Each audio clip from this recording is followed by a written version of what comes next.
Hello and welcome to this week's episode of Tiny Table Talk for The Challenge Season 35 Total Madness Episode 14. Now we have a lot to discuss, so grab your red skulls and let's get into the first topic.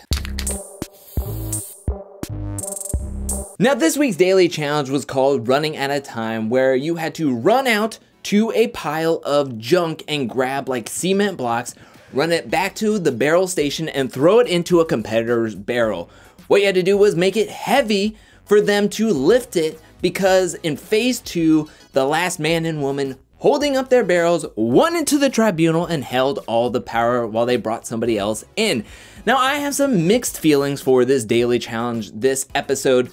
So with that being said, I want to go over some things that I liked and some things that I didn't like. Things that I liked. It was that players had no idea about it. It was like 1 a.m. when the alarm started ringing, people were getting ready for bed, or they were in bed, and then the alarm goes off and they were having to rush to get themselves looking good, getting into the right apparel, and leaving the bunker to meet TJ in a dark field to get ready to do this daily challenge. I really liked the spontaneity of it. I liked that people were totally caught off guard. Another thing that I liked, that the daily challenge had an aspect where you had to screw over your competitors. I thought that that was a fun added twist to it, that players did have to work solo, quote unquote, but they worked together anyways in an alliance form to help push their way forward. Another thing that I liked, that it was a 2-phase game and that phase 1 directly affected phase 2.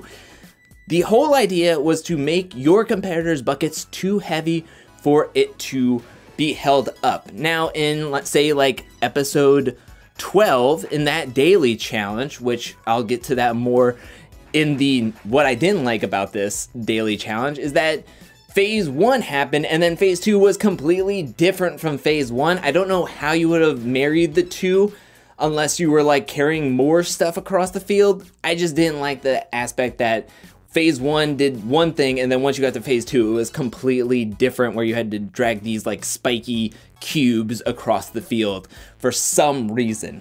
Now moving on to the things I didn't like about this daily challenge, it was very similar to Tanks a Lot in episode 12, what I was just talking about. It was just going off to a giant pile of junk, grabbing heavy things, and then bringing it to a different location altogether.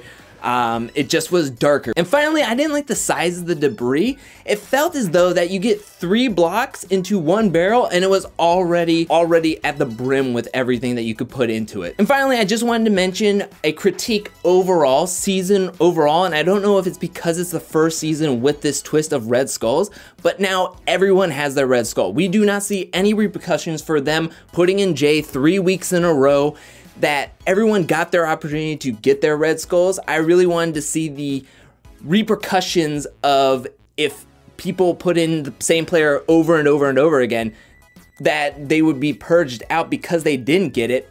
However, they were able to do whatever they wanted. Everyone got their red skulls, and we even have more time. As we saw the preview for the next episode, we have another daily challenge. We have a hall brawl coming up, which I'm so happy we have a hall brawl coming up, but everyone has their red skulls, so now it's just seeing who gets into the finals. Again, I think the red skulls twist really helped out this season, definitely helped out the rookies, definitely helped out people going and wanting to be going into an elimination. I just wanted to see people getting purged because they didn't go into the elimination or because their time did run out. Nobody's time really ran out. Now, in this past week's episode of the challenge, we saw more fallout happen between Cory and Jenny, as Fessy and Cory made a deal that if Cory were to drop his barrel and Fessy gets the win, that he was going to bring Cory into the tribunal. However, when talking, Fessy and Jenny having to bring in a third person, they decided to bring in Josh into the tribunal so he can volunteer himself. And Cory was upset. He felt like he was played between Fessy and mainly Jenny, because him and Jenny have not gone on to the right foot in this season. This goes back to week 2 when Cory helped Jenny get into the elimination with the matchup that she wanted to get her easy red skull, and she said that she was going to do everything in her power to help Cory get his red skull or in other words, a favor in the house to help propel his game. Cory also cites in the episode that he helped keep Jenny out of the elimination by voting in Kayla to go up against Casey in that double elimination that episode. Jenny voted in Kyle instead of Cory when they were both going out for the house vote. This is one aspect of Jenny's game that I'm particularly not fond of, where she gives her word to do something for another player and she has not paid up on that favor. I think that this is a layered process though, because we saw her and Bananas are really close, and then we know that Josh and Bananas are really close with one another. So if they're all alliance members, possibly Jenny wanted Josh more for the fact that it would be a number for her side and to do what the rest of the guys were talking about, as they aren't wanting Aneesa in the finals. I think that's possibly what exactly happened, and it's coming at the expense of Cory. And if you bring Cory into the tribunal, it wouldn't have changed the trajectory of this episode on the guy side, at least, because they don't want to ripple anything or hurt anybody else's game.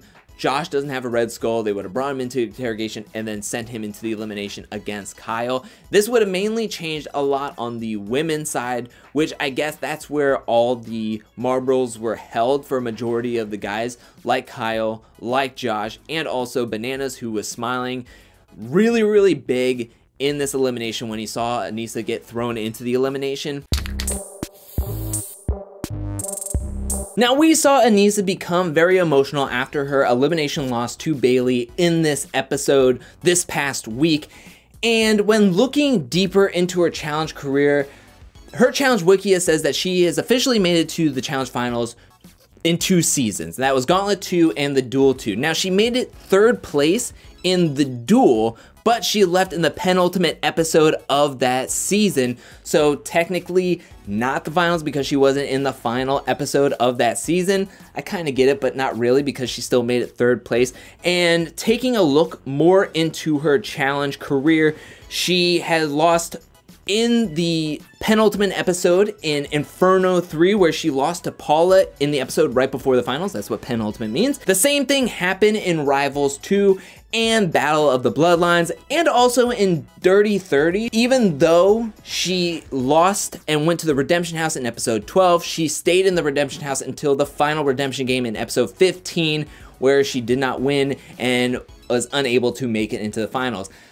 I'm bringing all this up because if I was Aneesa and I played a game this long and came up so short in multiple seasons, and then this happened to me, I think I would have been way more emotional than she was. I think she kept her composure. She was very strong in her exit interview about being frustrated about this, but man, I would have been so much more frustrated. I think I would have been way more animated because you were so close. You did everything right. You made it to where you won a Red Skull earlier on in the season, and then you were thrown in because people were worried about a hypothetical situation in a finals. I would have just been very upset. And then on the flip side, you have Josh, who put himself into this week's elimination against Kyle and lost. This was his 3rd elimination loss in a row. He is halfway to Danny and Tyree's mark of 6 seasons with no elimination wins. They are 0-6 and 0-5,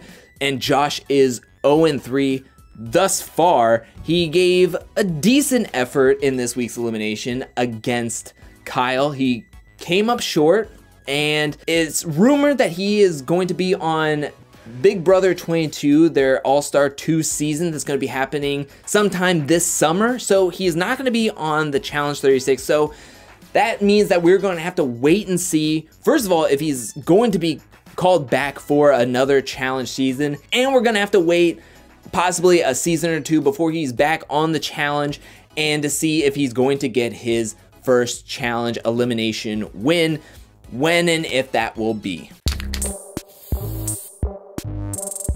And now let's get on with some comments from my Thursday's review and recap of The Challenge Season 35 Total Madness Episode 14. And we're going to start off with a comment from Johnny Talk Sports, who says, So to recap this episode, all the guys are afraid of running the final with Aneesa when TJ said 4 episodes ago, you aren't getting any help in the final. That is a great point. Back in the flag down daily challenge, they were helping each other out, and then when the results came in, TJ disqualified the teams that helped each other because of this exact point. That is a fantastic catch right there. Big Streezy says they did Aneesa dirty. That is correct. The nerve of Josh to say that she isn't capable of running a final is laughable. If Cory was in the tribunal, Aneesa wouldn't have been thrown in. I've heard from multiple sources that Cory wanted to keep Aneesa safe, and I totally agree.